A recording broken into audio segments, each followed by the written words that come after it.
qualified to work there. They have Sure. to have an ability and a knowledge of that whole career field Sure. to be able to effectively work in that.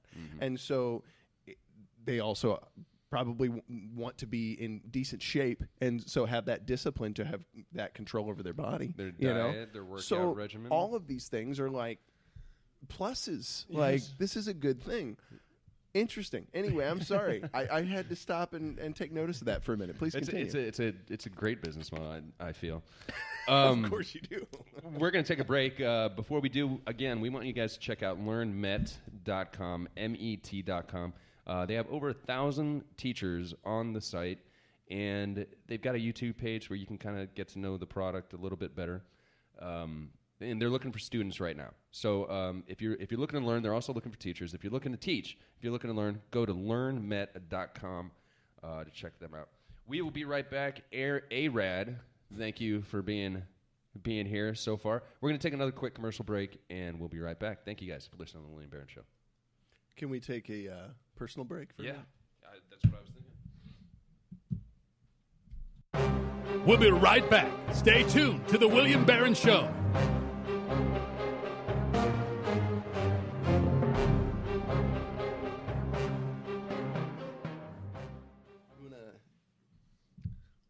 What? I was going to say, you want to get back to Yeah, we can finish dive about the band? Yeah, we can dive back into that once. Welcome back to the William Barron Show. So you were just saying that you've made a life choice of no more hanky panky with yourself, no more of that stuff. That's the topic that we're going to go on here. That's what we're leading off the final segment with. Anyway, no, we don't have to get into that. It's all right.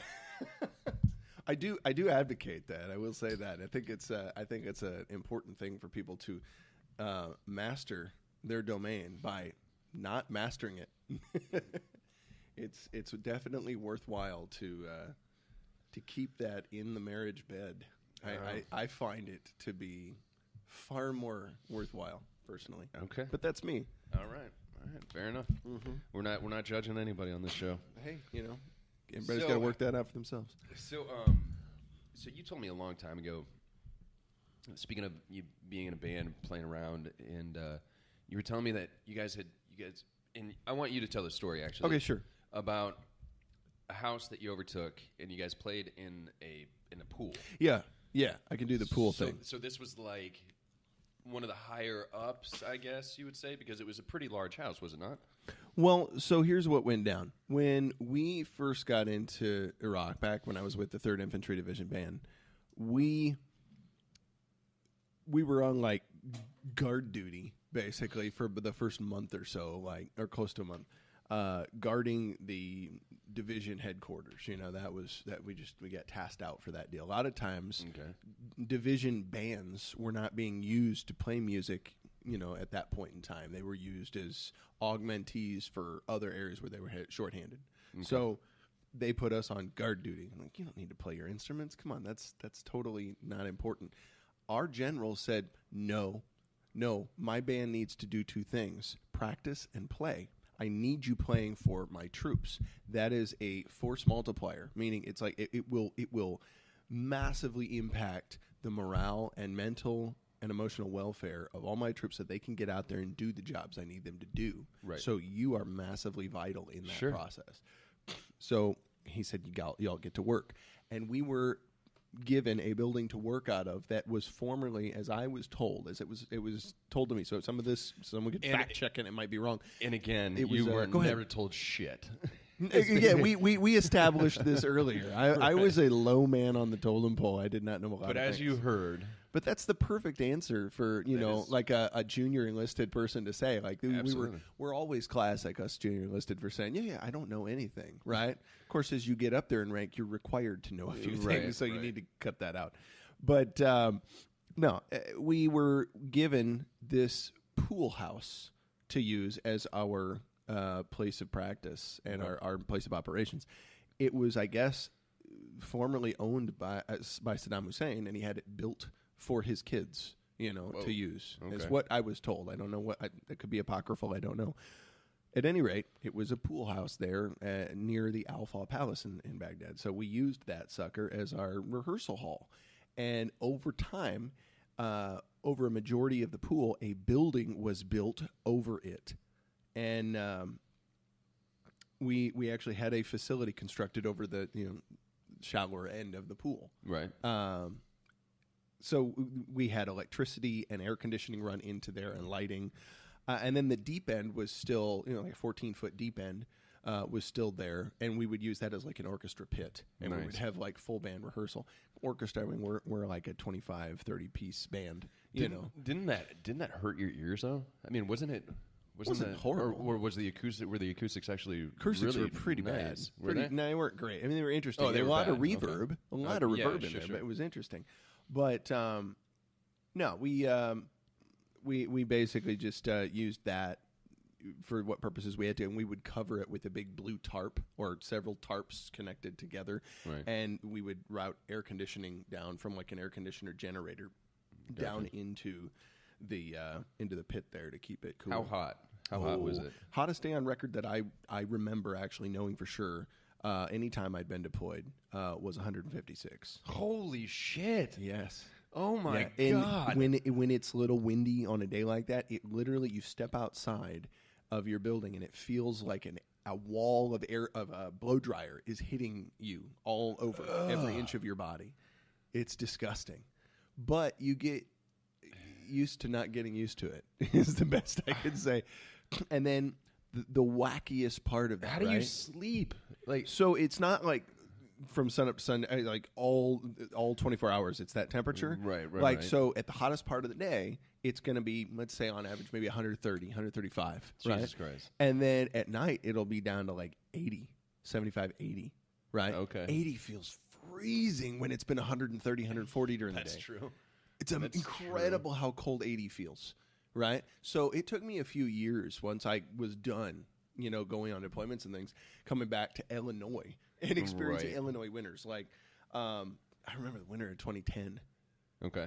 There was a day I was working, when I got out of the Army, I joined the Air Force National Guard, and I'd worked as a military cop over there full-time, and I was on third shift for quite a while. I remember going to base one day, and I couldn't get out of my driveway, right? My little, a Chevy Cobalt I was driving at the time, and I could not drive that thing because the snow was literally 18 inches high. It had piled up in some spots, some drifts of that high. I could not move my car. So my supervisor had to come with his big old truck, and he couldn't even come down my street. He had to go like at this other street that was close by, and I had to walk through the backyard of somebody else and get over to where he'd stopped his truck. Wow. It took us what normally would be like a 25-minute trip, took us over an hour. Wow. And we could barely see, Sure. 10 feet in front of us. Sure. I mean, it was insane. I'm probably exaggerating a little bit, but it was bad. No, I remember those. I think that winter was the winter that me and my ex-wife owned a bar. Yeah, It yeah. was out in Farmington. Oh, really? And driving, it was that, I believe it was that winter that driving back home at 2:30 in the morning after you close up the bar. Those roads are rough. Driving going out to Farmington. those back roads where there's all kinds of crosses on each Right. side of the road from other car accidents, and it's just like, yeah, that drive there. It took me a couple of almost near death experiences before I was just like, you know what, if it's fucking crazy, I'm just gonna sleep on the couch. Right. I have to be back here tomorrow at 11 anyway, so I might as well just crash here. But yeah, I've done that drive out that way before. It I sucks, worked with a man. musician named Zach Bugas. Okay. He's a pretty awesome guy. He's a pretty cool dude. We had a project we were doing, and I'm still working on trying to do some of the editing work on it now. Right. But we did like a folk music project. It was called the Woolly Hooves Band. And I think, he brought me in on another album he did with a girl named Erin Glasnovich. Okay. That was called, their album was called Zach and Erin, Bury Me in the Prairie. And that's a great album. You can get on iTunes. You can get it other places. Yeah, I'm plugging my friends. Go ahead. You can Go edit ahead, it man. if you like. No, it was fun because I cameoed on one track on there. It was called El Diablo, and it was a fun little tune. But to get out there, it was like back in 2015, I want to say. I drove out there several times over that summer, and it was a good hour plus trip to get all the way out. It was London Mills actually, so it's another 15 minutes past Farmington. Yeah. But I know that drive is my point. It's that like drive is brutal. That would be awful to do in the wintertime. I can't even imagine, dude. That's my point. It was like you just said that as soon as you said that you couldn't see 10 feet in front of you, it made me think of a couple of nights driving back from the bar. And I mean, you gotta think, shit. If it was that bad out, I had a pretty uneventful evening at the bar. There wasn't a whole lot going on, so I may have had a couple of drinks myself, just to pass the damn time before I could close up shop. And you're making that drive, and you literally can't see in front of you. It was like a complete whiteout in your windshield. So I think that was the exact winter that you're referring to. I think it was. But, that was a lot of fun. That was very fucking weird, man. Owning a bar in Farmington. It would be an interesting experience. Holy shit. I met some tiny town. Very different people. Thing you're used to? There was this one dude who would come in every night at 7. Uh-huh. And he was a known meth head. And this guy, I've never seen drugs really have a grip on somebody like this guy, man. I mean, he was so emotional. Like every night, I swear to God, if I had to work, I was just praying that when he came in, he was in a good mood, because most of the time, dude, he was depressed. He never got really angry, never got physical. Well, he got physical with one of my friends who was at the bar to watch the game, and he laid him down pretty quick because he was so messed up. But for the most part, he would just come in and just sit at the end of the bar and just cry. Just sit there and quietly cry to himself while drinking a beer and doing shots. And it was just like, man. And this kid, I mean, he was a kid. He was couldn't have been a day over 22. I had to card him the first time, so I knew he was 21. But sure.